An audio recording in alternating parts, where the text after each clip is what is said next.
माँ ने खुद अपनी मर्जी से शादी करवाई। क्या ये बात सच है? आज हम इस पर बात करेंगे। बात कुछ यूं है कि हुर्म, जो 11 साल की बच्ची है, उसको कुचे के डाकुओं ने अगवा किया है, उस पर तशद्दुद भी किया है और जिनसी ज्यादती भी। फिर माँ को अपने घर भेजा है।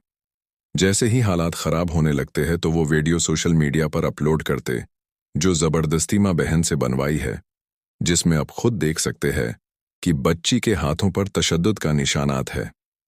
और जब माँ से सवाल पूछते हैं तो माँ की आंखों में आंसू आ जाते हैं।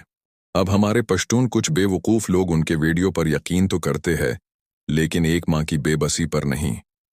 मेरा दरख्वास्त है अपने पश्तून लोगों को कि अपने उस बेबस बहन के साथ खड़े हो जाए, और बेगैरत इक़्तिदार में बैठे लोगों को भी। क्या पता उन बेगैरतों को की शर्म आ जाए। हमें ये बात समझ में नहीं होता कि अगर इन लोगों का कोई हुक्म नहीं चलता, बेबस है, तो फिर इक़्तिदार पर क्यों बैठे हुए हैं? ये मुराद क्यों लेते हैं? तनख्वाहें क्यों लेते हैं? छोड़, इस सब किसी साहब इक़्तिदार को ये जगह छोड़ दें।